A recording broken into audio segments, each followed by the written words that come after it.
नमस्कार. आपल्या सगळ्यांचे सोशल महाराष्ट्र न्यूज चॅनलमध्ये हार्दिक स्वागत. चला वळूया तर एका नवीन बातमीकडे. आजची बातमी. धुळे शहरातील सिद्धेश्वर गणपती मंदिर आणि योग विद्यावर्धनी संस्थेच्या संयुक्त विद्यमानाने शिवाजी रोड येथील मंदिरात अथर्व शीर्ष पठणाचा भव्य कार्यक्रम भक्तिपूर्ण वातावरणात संपन्न झाला. मंदिराचे पुजारी निरंजन शुक्ला यांनी केलेल्या शंखनादाने या मंगलमय कार्यक्रमाची सुरुवात झाली. या कार्यक्रमाचे विशेष आकर्षण ठरले ते ऑपरेशन सिंदूरमध्ये सहभागी झालेले धुळ्याचे सुपुत्र नायक विनोद वाघ यांचा विशेष सन्मान.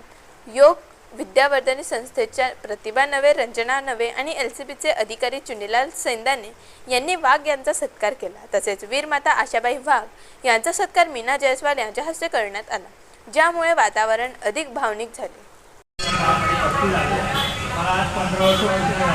आणि माझं नशीब असं की मी एक युद्ध केलं जे आता सुरू झालेलं आहे. युद्ध झालं 6 मार्चला.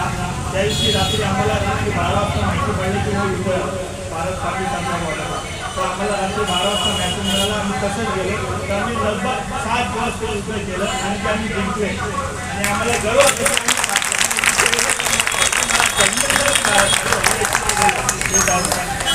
बातमी आवडल्यास चॅनलला लाईक व सबस्क्राईब करा व दररोज अशा नवनवीन बातम्या पाहण्यासाठी चॅनलला फॉलो करा. धन्यवाद.